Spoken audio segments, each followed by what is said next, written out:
Welcome to Toffee TV. It's my pleasure to say I'm joined today by Gavin Buckland, who is a statistician, a sort of, media pundit, and now an author. I've done a couple of books in the past, to be fair, but this is by far my favourite. Yeah, Money Cant Us Love, Everton in the 60s, which is oddly a period that is overlooked, I think, is just overshadowed because of the 80s. I think our entire history is overlooked, to be honest with you. I agree with you. For a club whose strapline is "if you know your history," we must be the most under-recorded club of any of the top teams in England. There's just like no history books about Everton.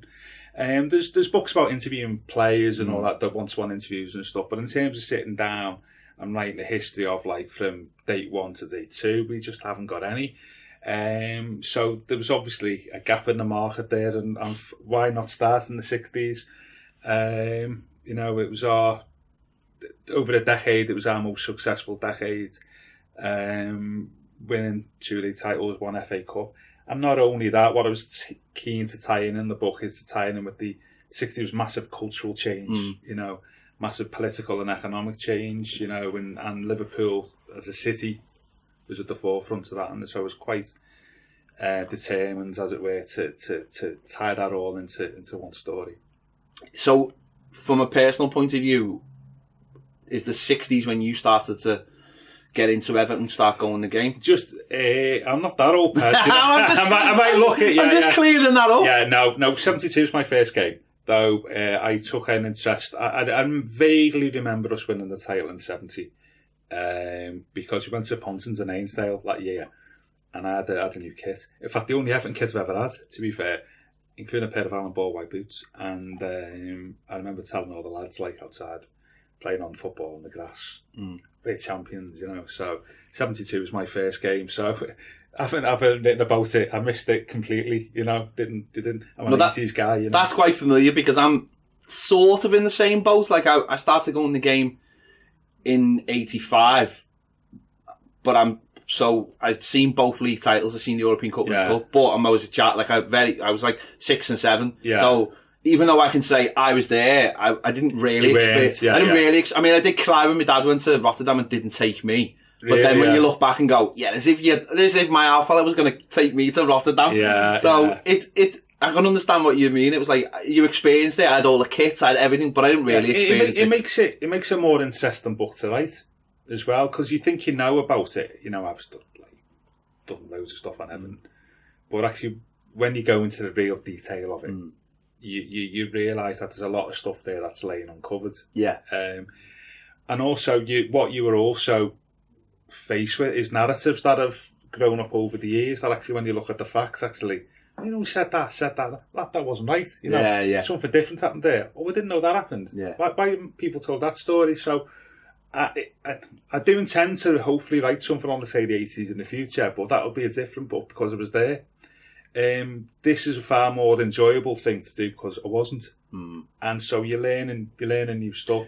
No, I think you're right, certainly in what you've just said there, because going back to what I was saying with the 80s, those people are then your heroes, but a lot of things get mixed up because you see it from like a childhood kind of thing, and you only get half stories, or people will tell you these mythical stories, and then when you find out the truth, or eventually get to meet some of these players and hear what really went on, things are very different. Well, and the other thing is I made a deliberate decision not to interview anybody for this book. For some reason, I wanted to be my story. Yeah, and because what happens now is, as we all know, I'm not so about players. Players will have their own interpretations of the truth, won't they? Based on their experience. You don't necessarily get the full picture. And that's really what happened, I think, probably since the 60s. If you read a lot of the players' interviews since Name No Names, people have said stuff, actually, well, that wasn't true, I mean, I will give you an example.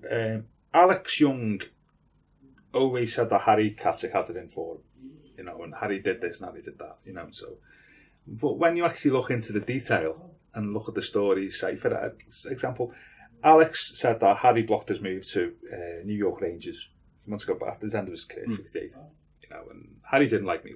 Actually, when you have a look, that wasn't the case. Alex didn't want to go because he was homesick.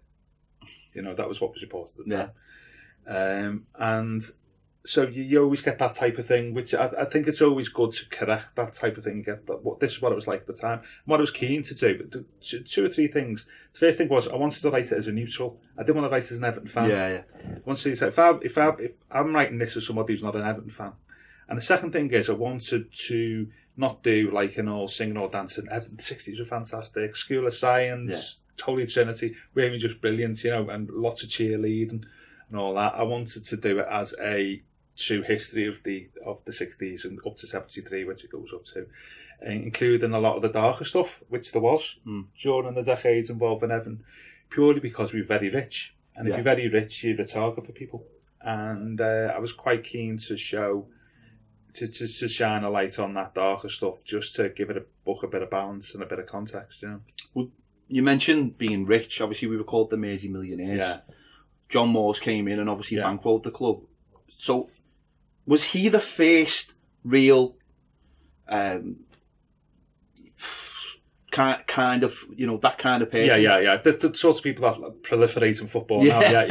Yes, he was. I mean, there've been clubs with money. I mean, before Sunderland were known as the Bank of England club. Arsenal years and years before it had money. The difference with Moores is he had money, but he also had ambition. And not only that, he had public ambition in that he went to the press. I say, and says, this is what we want to do. We want to win the title. There was the key part of, in many respects, the Moores era, and the way he sort of set the tone for English football in the years that followed is he obviously sacked Johnny Carey famously in the back of a taxi. So, to give you the context, Johnny Carey had finished fourth that season. That was 61. He appointed Harry Catterick as manager, former player. Though, as I say in the book, Harry wasn't the first choice as manager. He offered somebody else the post and they turned it down. And they offered somebody else the post of £5,000 and they turned it down. And Harry accepted for £3,500. It just shows you how much Moores wanted this other person. Yeah. Anyway, so the press conference, Harry Catterick, somebody asked Moores a quite, pertinent question. Mr. Moores, you just sacked Johnny Carey for finishing fourth. What will happen if Harry Catterick finishes fourth? And Moores turned around and said, well, he'll be sacked as well. And nobody's really had that attitude as a chairman before. What they did, if you have a look at the management tenures in the, say, the 40s and 50s, teams could be mid-table and the manager was still doing a job for 5 or 10 years. There wasn't a pressure for success. What Moores brought to the table, rightly or wrongly, was that pressure for success, and it came from him at the top, and he expected everybody else under him to have the same commitment and ambition. And he said, the club's got the best directors, best coaches, best managers. If they're not successful, they'll have to go. That was his mantra, and pretty much that. Every club in football now is run that way, whether you're in the Premier League or in the second division, And I say in the book, Catterick and Moores, though they didn't realise it at the time, created the first modern football club. In terms of the way the club was run, the way it was ambitious, the way it was publicly ambitious. Whether that was a good or bad thing for Everton is a moot point. Whether it was a good or bad thing for football is also an incessant point as well. But they were very much groundbreakers, both of them. So did Moores do that because it would highlight him as his for his other company, so like Littlewoods? Yeah. So you see, like obviously now the people who own Man City, that's a fantastic PR for their other businesses. Did he do that because of that? So it would make it look like, well, if Everton are winners, then you can see that my other companies are winners. I'm not. I don't think. I'd say no. It's a good question, actually, Pat. Give me half an hour. It's not an angle I think that there was there. Yeah. It may have been personally to him. I think simple reason, there wasn't a communication then that there is now of social media and all that internet where you can easily, cross-reference one to the other. There's no advertising. But I think it was just that it was to him an extension of his business activities. As such, he'd been a winner in business. He wants to be a winner as football. He'd been to Everton. He was an Everton fan. Probably 500,000 people. He said he was there when Dixie Dean scored. I can't even, that type of thing.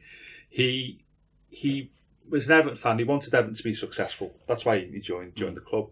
Though, intriguingly, I say in the book that he was also had a chat with TV Williams, who's the Liverpool chairman. This had been in the late 50s.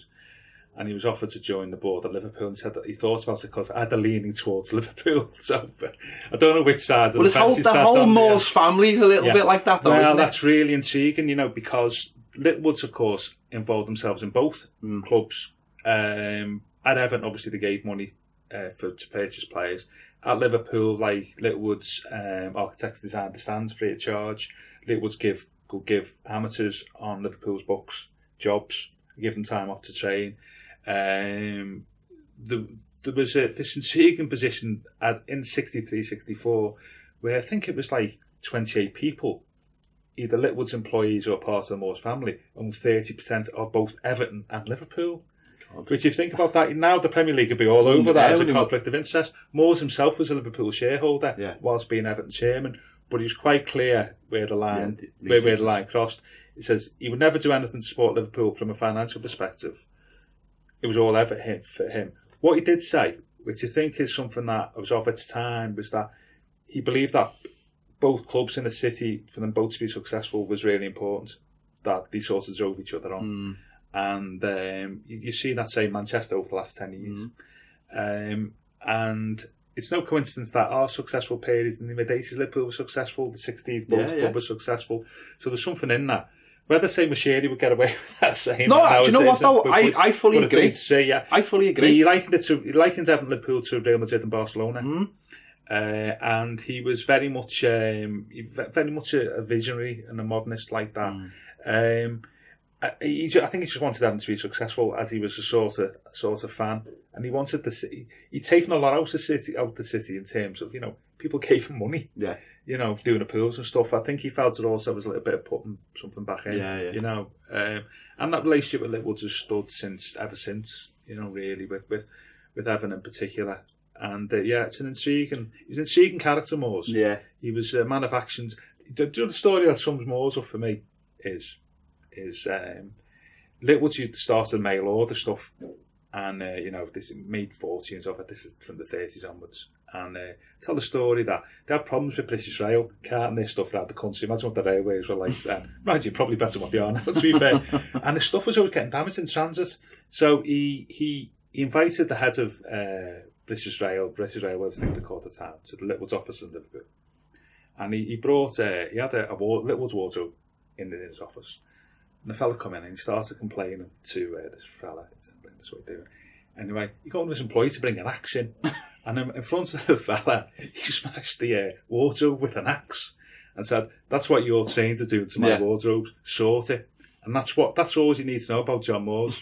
He was a man of action, ruthless, and he get his message across, you know. It's actually what I would say about John Moores. It's odd that the club itself don't celebrate him more. Like, I love that state. You know, there's the old video clip, and it was in the old official video, wasn't it? Yeah, Everton expects. Yeah. And they don't use that. And I think there's a slight embarrassment at times because fans who get agitated, they use that quote because it's like this is what Everton expects. That's an easy up to him, isn't it? Yeah. You know, and Harry's the same. I'd argue that Harry has not really been celebrated in the same, you know, way. And the two, it's strange, you are right, the two of them as a pair should be celebrated. Yeah. They created modern football clubs, they created the modern Everton between them. Yet strangely, they're in the shadows. It's the players of that generation who've been celebrated. And I think there's lots of reasons for that, because I think one of them being is that we were unpopular for the start. I think people didn't like that ambition. They were uncomfortable with it, you know.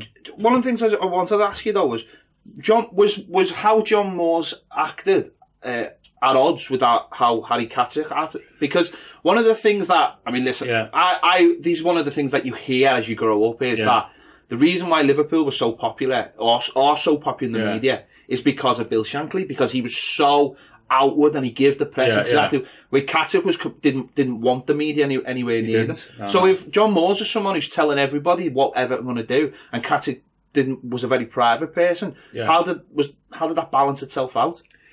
They were both similar. They were both men of actions, not words. I think Harry changed to suit Moores. At Sheffield Wednesday, Harry was a very much, you won't believe this, he was a players manager. All the players loved him. Always on the coach and, on pitch, all that type of stuff. When he came to Everton, I think he realised that, I've said this a couple of times related to this, that thing about, keep your friends close to your enemies closer still. I think he realised when he came to Everton under Moores is, I don't want to keep my distance away from him, I've got to be by him. So he became a sort of director's manager where he was in the boardroom, he was a general manager rather than the coach. He left the coaching to others, delegated that. So he became a general manager. So he changed to suit Moores, I think. So as far as I'm aware, they got on. Well, I think because Harry knew he had to, because actually if he didn't get on, he'd get sacked. So Harry was quite very savvy, like that. So Harry wouldn't be as sort of vocal in terms of his vision for the club.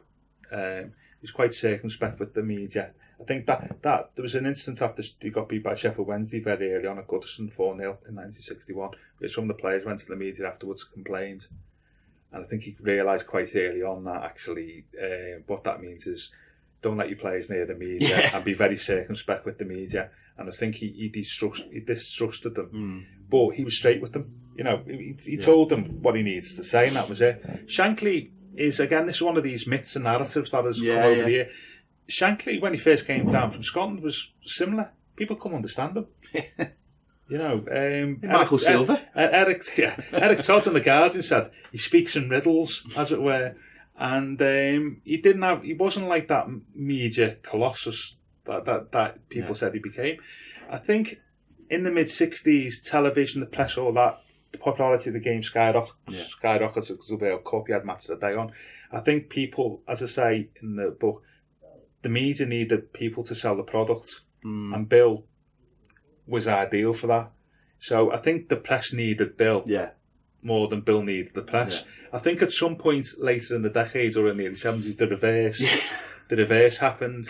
And that sort of definitely led to Liverpool's popularity. But I think just as pertinently, I think there was Shankly, there was Match of the Day, you had the Cop, and all that, some match. Alec Week, who's the BBC producer, Match of the Day, used to say that, love going to Anfield because if the game's rubbish, we put our cameras on the Cop. And then you had that Liverpool tied in with the Beatles, and all that Mersey beat thing. Kenneth Wolstenholme, when he introduced the first Match of the Day, said, "Welcome to Beatleville."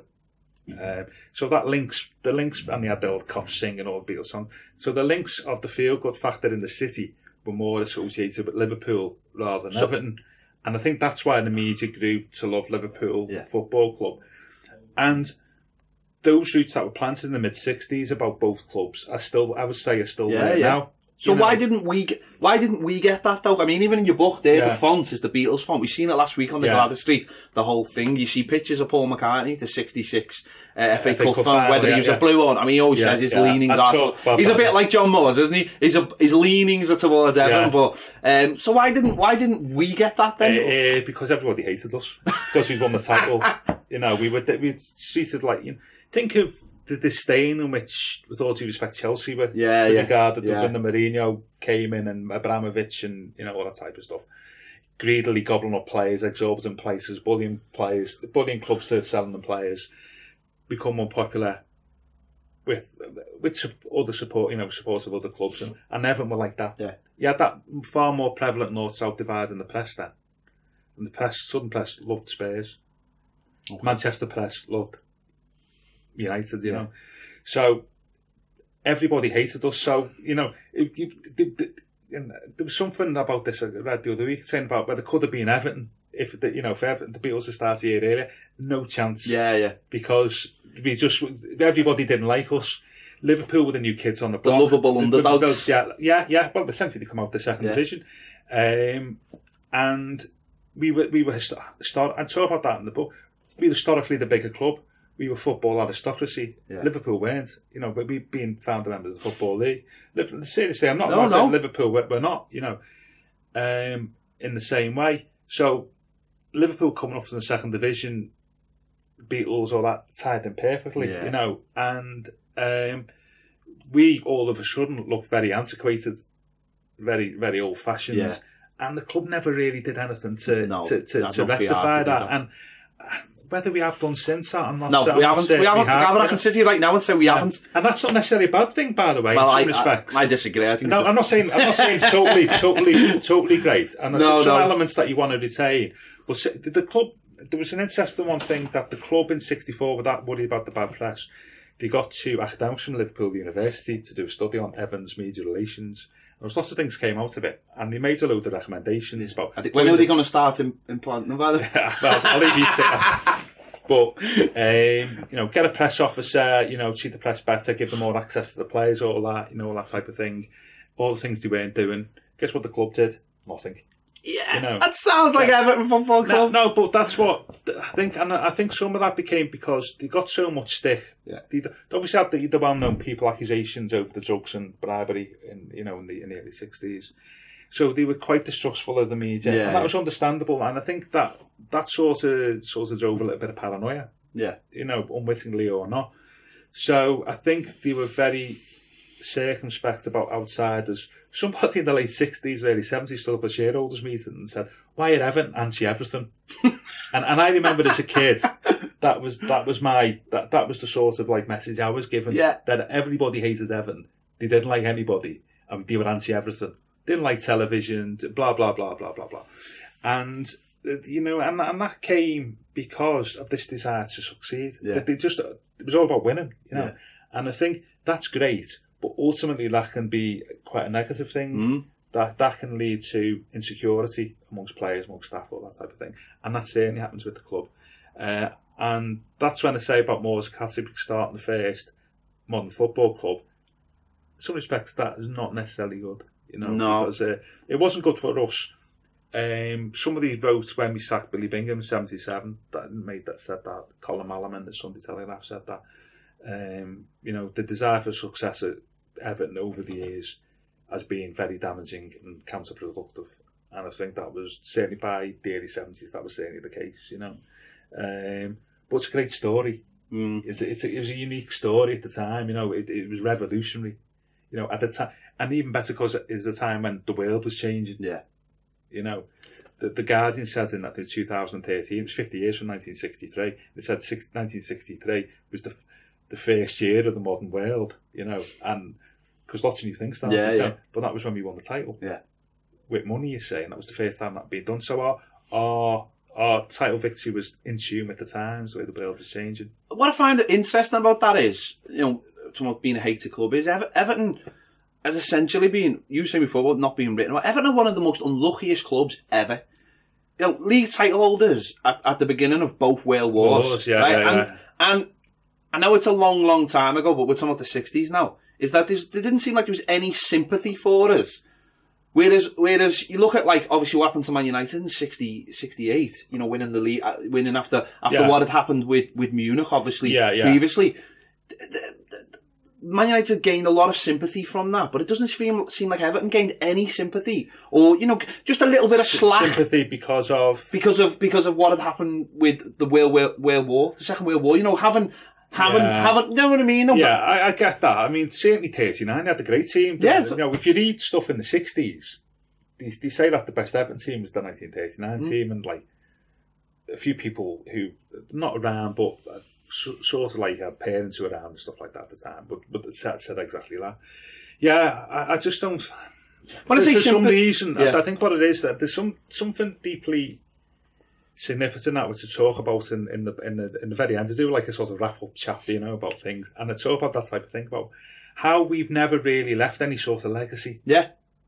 Unlike other clubs in the '60s, go to Liverpool, we've just spoken about, Leeds, dirty Leeds. Yeah. Great team, dirty Leeds. Man United, best Lord Charlton. Chelsea, Kings Road, all that type of thing.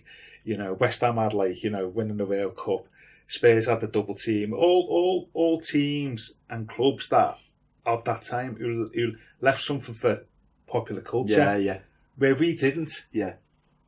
We sort of got lost within that for lots of reasons, which it still explains to this day why we are a little bit. We don't get the credit that we're due. We don't get the sort of attention that we're due because we're still a big club, And I think a lot of it can be traced back to this period that we're talking about. You know, it was very interesting, and we didn't really leave a legacy. No. I know I hate that word legacy. But that's similar to the 80s, though. I mean, the same. It's why it's why Rob Sloman's making the film he's making. Yeah. It's like the lost. We always, and this is it. I think it's interesting with this. It's like Harry Catterick. This is obviously winning the league in 63 and 69, 70. Two different teams. Yeah. No, no through line, and one of the things that people always accuse Harry Catterick of, and certainly with Alan Ball, is he kept on wanting to change a winning team. Yeah. Do you think it's something to do with that? It's the fact that those clubs you've mentioned might have had a sustained period of success and had all the same players, but we had a mix of players. Yeah, it's a good point. We didn't win. We should have won the title probably in '64. I think if we'd won the title like 2 years on the bounce, or 2 out of 3 seasons, would say that was a great team, perhaps. But the fact that they were 2 different teams, perhaps you lose a little bit of focus, don't you? Yeah. So we did win the cup in '66. Yeah. And we were a great. After '66, we were a great team for 4 years. I think maybe that comes into it. I think the mid '80s stuff is around the fact that in the mid '80s, you saw the start of it. Is football like you were sort of pariah if you watch football? It's only hardcore football. If you were a famous sportsman in the mid '80s, you're more likely to be an athlete, a cricketer, or a snooker player. Yeah. You ain't going to be a footballer. So football was we would be the best team in Europe probably at the worst time of football in this country, and so you've forgotten about and that's sad in a way. But we have been unlucky, but then again, we shot ourselves in the foot many different times. Definitely. And I don't think, the decline after 70 wasn't unlucky. That was just bad management and poor planning by Catterick, who's lost his way. Well, you saying there was that down to striving for too much? Because people went talking about the 70s, but you look at the finishes in the 70s, people would kill for some of those finishes now. Yeah. And they was deemed as unsuccessful. Absolutely. It's because of that lot of proxy. Well, but if those people, like, say, Billy Bingham, allowed to build and just have the players he had, rather than sacking and changing all the time. Yeah, absolutely. Yeah, no, absolutely. Again, I talk about that in the book. So if I ever quit, I ever said that in an interview. That's the whole point of the interview. I talk about that in the book. Is that there's a bit that's titled "The 70s Were Not So Bad" after all, and I say that when you look at it, 1970, what happened? All the big clubs in the 60s, what happened to them from 70 onwards? Okay, starts off with United, relegated 1974. Spurs, relegated 1977. Leeds went in decline, ended up getting relegated in the early 80s. Man City, likewise. Chelsea went down in 1975. Arsenal never went down, but we're in 2 relegation battles. We're bottom of the table for long stages in, I think it was 74, 75. So all the big industrial clubs who were massive in the 60s all went into tail and decline when the great managers left and they didn't have any continuity, And there was economic changes within the game that affected them. So that left really only 2 clubs in that group left, us and Liverpool. Yeah. And we, 70 onwards, 3 FA Cup semi-finals, League Cup final, Wembley, 3 or 4 top 4 finishes up until Howard came. Which on face value, it's decent compared to all the other clubs who all slid into decline. The problem was it was the other, it was the other lot across the park, wasn't it? And what I say in the book, and it's not a criticism of Liverpool as such, I say in the book, Liverpool undoubtedly had great teams, but it was pretty easy for them.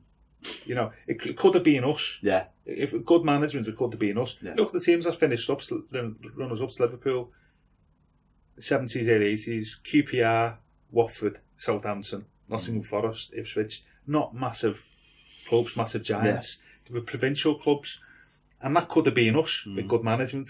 I'm not saying that to denigrate Liverpool. I'm saying a little bit extra, 20% extra performance. We could have easily won 2 or 3 titles in that continuity period as well. Yeah, if we'd have got it right, but we didn't. And I think that the 70s, in some respect, would have missed opportunity. That's your next book. What's his space, mate? What's his space? But Liverpool took advantage of that. That vacuum. Yeah, we didn't, and it was a great opportunity. And it took the riches, really, the Premier League, to sort of get all the big industrial clubs back. But it was and we declined. The decline after 70 talk about a lot, and there's lots of different reasons that say. I think one of the primary ones though is you get 10 years at the top as a manager. Whether you're Brian Clough, Jose Mourinho, Bob Paisley did 9 years at Liverpool, Shanks did a decade, John Neville did a decade at Leeds, Bill Nicholson did a decade at Spurs. There's one or two exceptions, but you have 10 years at the top. Because you then suffer because of change in the game, younger managers, the gap between you as a manager and the players becomes, that generation gap comes wider. The tactics that you've employed become out of date. Some of the players, the stalwarts that you've had for 10 years, like say Brian LeBone and Harry's Case, finish. So the bedrock of your team's gone, So lots of different reasons you get 10 years at the top. And by 70, 71, Harry done his 10 years. What I do say in the book, though, he was a great manager, because with all the other club managers of different clubs, like Shankly, Revie, Nicholson, Busby, all associated with one club with success, and Harry's Everton record compared to them, what Harry did is enormously successful at Sheffield Wednesday when he had no money. Bought 2 players, I think, in 4 years at Sheffield Wednesday, took them from the second division to runners up to the first division FA Cup semi-final, operating on a shoestring. And Harry's greatness as a manager compared to them is that operating under massive pressure with loads of money in Everton, but also, regardless, Sheffield Wednesday's probably greatest ever manager when he had no money at all. And the management skills you need to do. David Moyes couldn't do it. Well, exactly, because the two, as Moyes found out, the two completely different skill sets. I think Ferguson probably did that at Aberdeen a little bit and United. But 2 completely different sorts of scenarios. Harry did it both ways, and you've got to appreciate that fact. And I think that's lost when he gets talked about with his contemporaries, I say in the book his best years as a manager was probably late 50s to the mid 60s. I think by 70, strange enough, don't on the tail, I think his best years as a manager was behind him. He had vision, he was hungry for success in the early 60s because of that Moore thing we're talking about. I think some of that had gone by the end of the decade. So it was Everton's failure to maybe replace him when he was sort of at the top or on the way down. Yeah, absolutely. Or indeed, like in 70 when they won the title, he said he was on the team. They had like 4 or 5 players who were near the end of their career. But by 70, being the first division player for 8 to 9 years, it was that. It was 2 things: failure on the pitch to replace great players with great players, like dare I say Liverpool did under Paisley. And it was also then that failure at board level to manage that changeover. But they weren't the only club to do that. Man United never replaced Busby, Spurs never replaced Nicholson. Armfield to a degree at Leeds did it, but he eventually went. Man City never replaced Mercer and Allison. They just didn't. And we failed to replace Harry. If we had done, then we could have been enormously successful. I mean, because you were after Revie in 73, which you talk about. If nobody wants to be honest with you, But John might have brought something for a few years. You were after Bobby Robson as well, weren't you? A little bit later.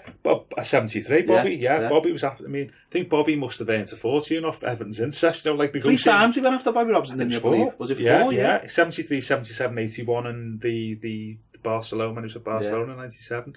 Yeah, he earned a few bob off Everton's incest. But he's going to join in 77, Robson, wasn't he? He changed his mind on the motorway because it came out in the press. And Bobby Robson in 73 or 77 would have been a great appointment for us. If he'd come in 73, you may have done a great job. But it's ifs, buts, and maybes. At the end of the day, we did miss a big opportunity. We'd had that enormous successful period. It was just a massive club. You see the attendances and things like that. The interest the supporters, the interest in football. We were just one of the major players in English football, and Harry takes a lot of credit for that. And we had great players as well, didn't we? We bought well. Harry wasn't a great developer of talent. He wasn't like Moyes. Moyes bought players in less Scotch eggs, okay, but then made them into better players. Harry couldn't do that. Harry's thing was he bought star players, but his gift was buying the right star players for the part of the team. You know, he didn't expect players to come in and then develop them. You know, he relied on youngsters who he said I can indoctrinate them in their ways, and star players. He felt that he couldn't buy experienced players from other club and change the ways. And that was his sort of mantra as a manager. By the early 70s, that was a bit outdated because clubs weren't selling their star players anymore. You know, so you have a look at the clubs who were successful in the early 70s, as I say, it was managers who could bring players through from the third or fourth division and relaunch the careers of people who have fallen by the wayside. Brian Clough was a great example of that, wasn't he? You know, Bill Shankly was at Liverpool. Shanks bought players from Scunthorpe, didn't he? Bristol Rovers, York, Skelmersdale United. Yeah. Harry would never have done that because he couldn't do it. But Shanks could, but Shanks couldn't manage star players. He didn't have big players, Shanks, and so that was a big difference between them as managers, you know. And when I think about it now, we did miss a big opportunity, as you say, in early 70s to become. We could have been enormously successful. Yeah, because it's strange, isn't it? Because 69, 70 is seen, obviously the Holy Trinity. Yeah, got people like Joe Royle in there, and that was it. That was it. One year. It all built up from obviously getting Alan Ball in '66 after the World Cup and buying the best player in the World Cup. Yeah, he signs for Everton. All builds up to 69, 70, and then that's it. That's it. Yeah, it's 50 years ago, isn't it? It is. There's lots of theories. I could talk about them all day. I think Alan Ball said, this really young side, we've got 5 years ahead of us. No, well, not really, Alan. You've got Johnny Morrissey was playing in the 50s. Brian LeBone was playing in the 50s. Key players reaching the end of their career. You had Sandy Brown was playing. He finished up. And the likes of Alan had done as he played 8 years in the top flight, Colin had likewise 7 or 8 years. You had players who, though the young, had a lot of miles on the clock, and a few of them started picking up injuries. Tommy Wright did, Joe himself did, if Harry had gone out in 70 and bought 2 or 3 star players, we could have managed it. But he just felt that the team was just going to carry on being successful, when actually it was a team in need of renovation, in 3 or 4 key areas. And I think that was one of the main reasons. And there was Harry, his tactics were a bit outmoded then. He was playing 3 midfield. Most teams started playing 4. Started playing 4-4-2. With those twin strike partnerships and all that type of thing. And so we found ourselves outmanoeuvred in midfield, and we never really played. Most teams then started playing with like a midfield, like sort of hustler, somebody who'd sit deep, break things up, and we didn't play with anybody. He was like a midfield destroyer. And so we were a bit behind, I think, the way football was going. People were playing far more attritional football, whereas Harry still wanted to play good football. And Sanger was right, very good, but it was becoming outmoded, and it was becoming more physical. And so there's lots of different reasons why. And Alan himself was burnt out. Yeah, Alan was burnt out by 71. I talked this whole chapter in the book about Alan Ball's sale. To me, it's the most interesting part of the book, because there's lots of new stuff in there. It's a bit of a mystery but when you read it, all 8,500 words of it, which goes from the start of the 71 season to like when he was sold in the January, 6 months, you read it and say, yeah, I can see why he was sold. There's 4 or 5 incidents of documents that Alan was, there was a lot of conflict between him and Harry on a personal level, I think. But he'd shot as a player. He'd gone. That again, you're relying on other people's narration when it comes, for my age. That feels like that's the moment that everybody uses as the time that Everton were like completely finished and that Catterick was finished. That was like the one moment. You've just sold your best player to Arsenal. The player that, for a lot of people, believe that is the best Everton player they've ever seen. Yeah, certainly best outfield player, and that always feels like that was the moment and that was to blame. And instead of saying, there was a little bit of it's like when people talk about Alex Ferguson and the way Man United are now, and no one remembers that actually Man United were rubbish in the last season of Ferguson, but he had Van Nistelrooy to get them the title. Van Persie, Van Persie, sorry. Is there a lot more to the downfall, and Alan Ball's just to blame. No, there's a lot more, but you must have read that. You've summed up one of the pages in the book there perfectly. I do talk about that, of it being, there was lots of reasons, but people remember because it's hugely symbolic. I say in the book that Alan, with a team and a club, strangely for our status and being enormously successful in English football, we've never really employed top-class, world-class players. Now, players who are household names. Yeah. Very few and far between. I compare us to Spurs. Not as successful in league championship wins. What they got today or whatever it is, we got 9. But actually, number of world-class players and household names they've had, well, we never have.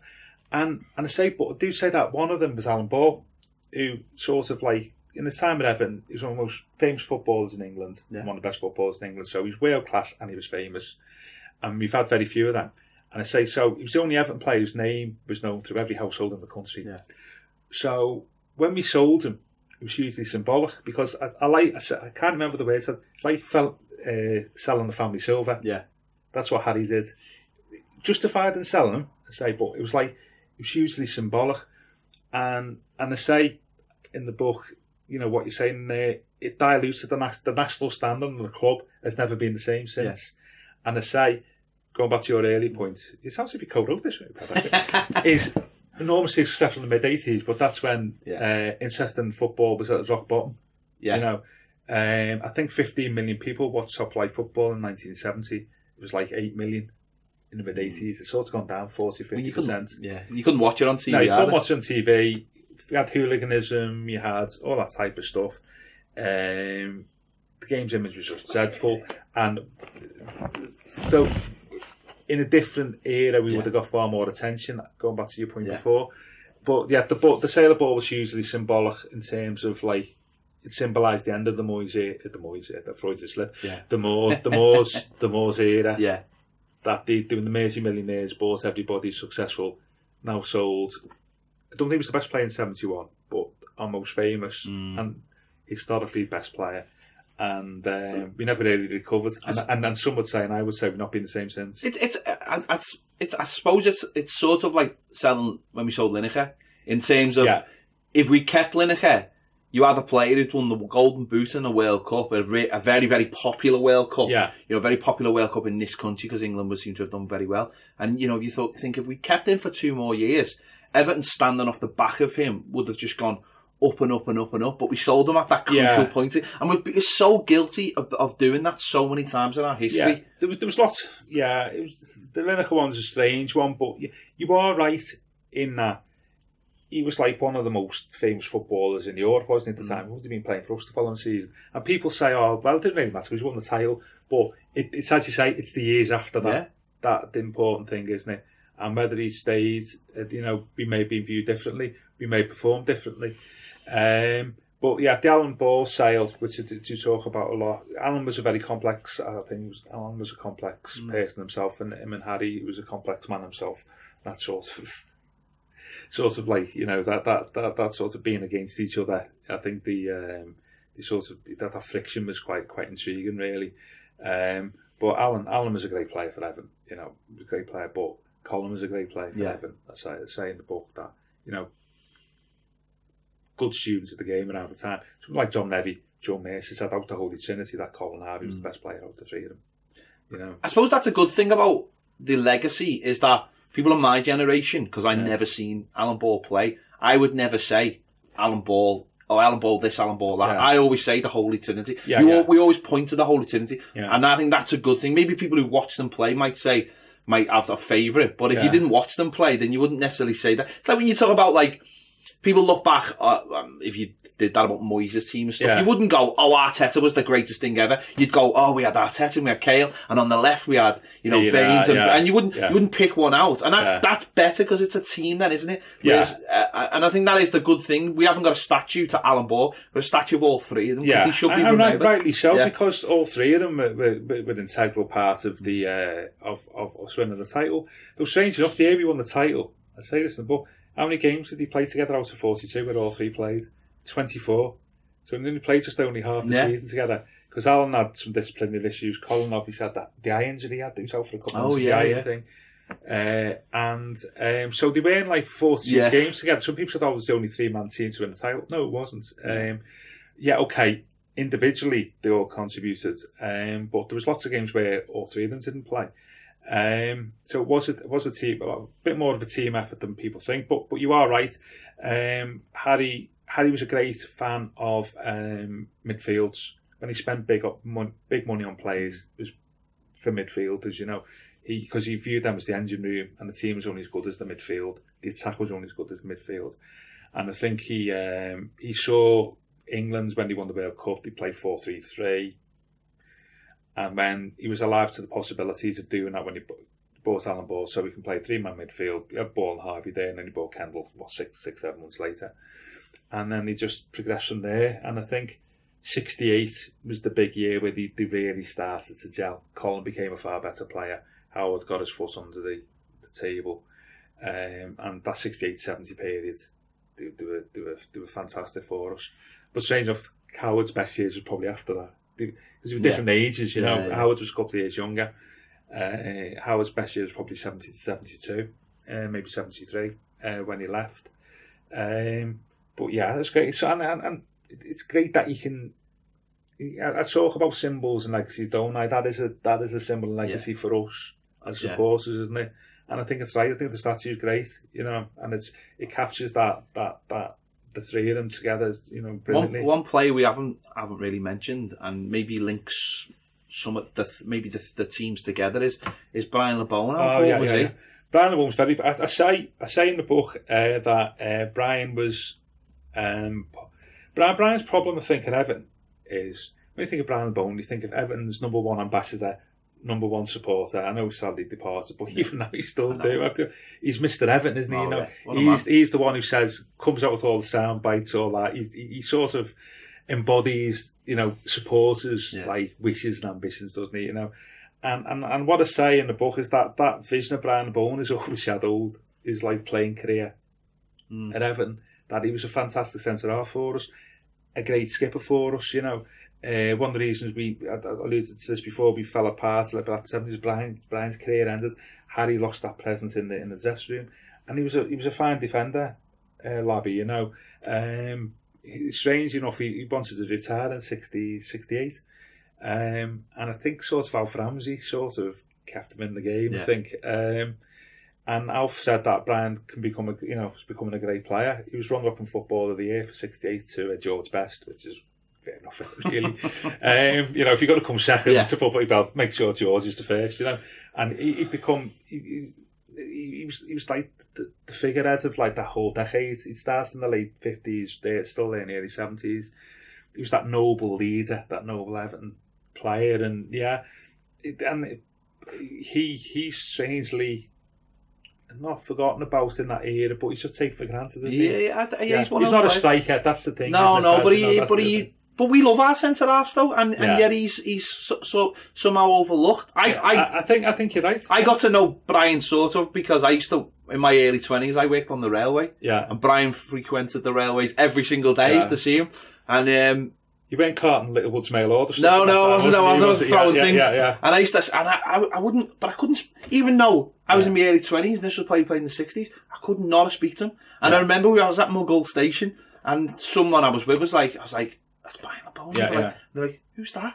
I went, Brian LeBone. I said, man who never went to the 66 World Cup because he was getting married. No, I talk about that. That's another thing that's not necessarily. Set you up there brilliantly. I talk about that in the book. That's a bit of a myth. But obviously he played in the 1970 World Cup. And my mate, the guy I was working with, went over, grabbed him and went, he won't speak to you. Brian LeBone came over, had a chat with me, and then every time I'd see him, he'd always come over and he'd go, why don't you ask me to show me my pass? And I go, because you're Brian LeBone. And I met him one day, and then in the night I went to a function at Goodison and he was there, and he came straight over to me, pulled his pass out and went, there you go. Brilliant.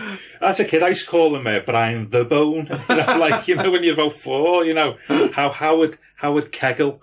And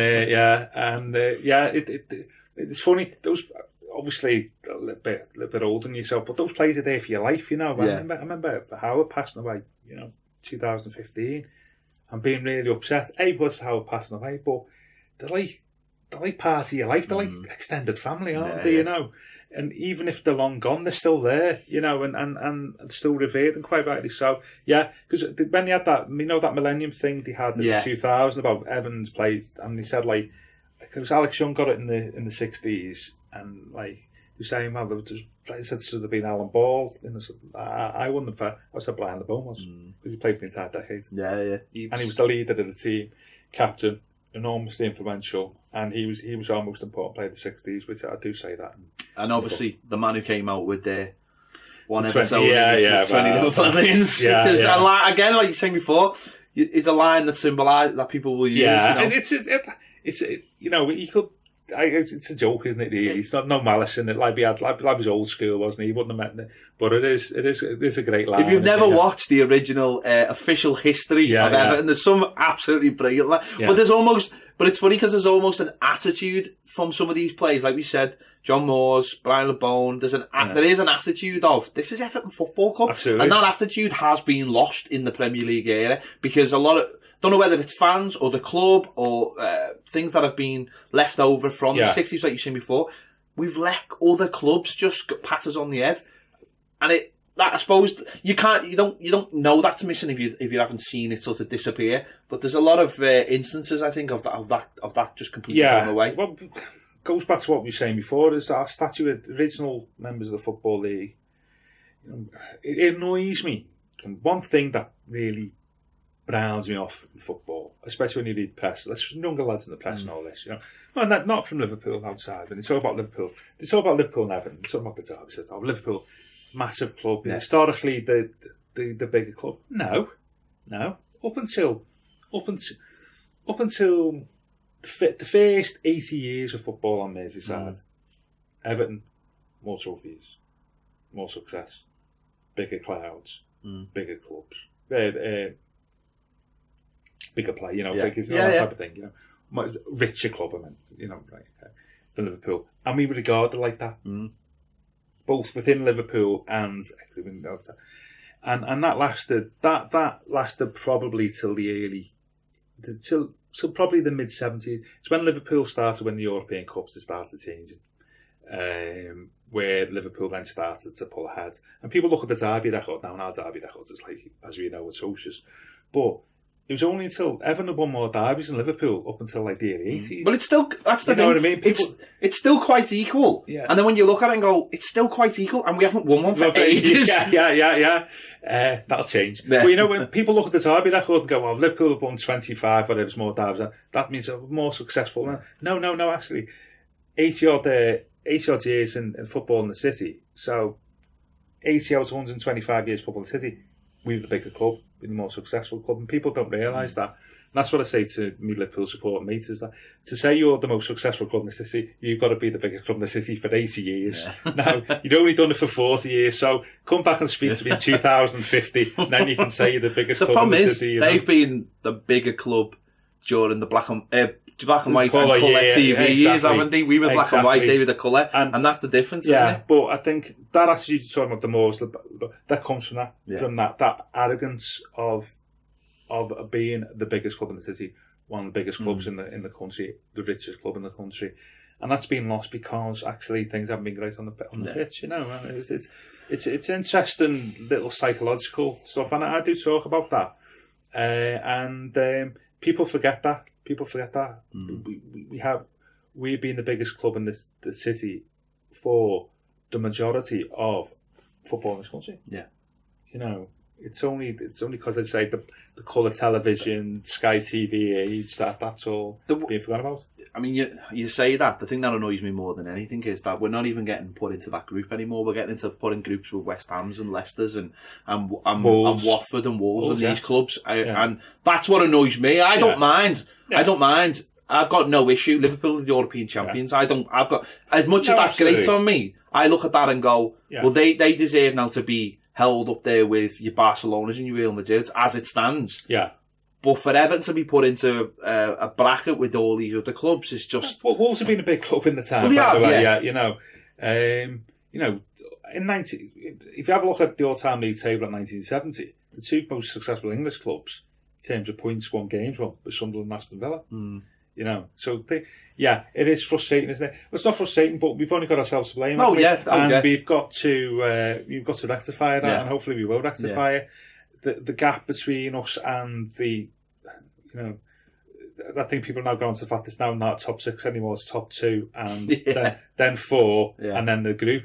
So then the group that you're talking about. So our challenge is to go from the group that we're in now to that top 4, definitely, and then overtake Man City. We might need one of the, might need a tech giant to be the little ones of their time and take us over. If Elon Musk wants to buy us, I've got no problem with that. Put our kids in space. Yeah, absolutely. Could put only more in space, couldn't we? No, and that's right. You are right, and you've got an opportunity though, haven't you? You've got to try and take it, but there's so much of where we are now is because of that period, reflecting society as a whole. That so much is what we like as a society is because of the 1960s. You know, I feel like we could talk all day, but I know we can't. So, big thanks to Gav. Pleasure, mate. Make sure you go out. I'll just knock that over. Make sure you go out and buy this book.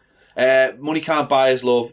Buy it for anyone. Buy it for your dad. Cause, I mean, that's essentially where this is going. It's going to your dad. My dad's going to get that. And as you say, if you know your history, well, there's only one way to find out your history.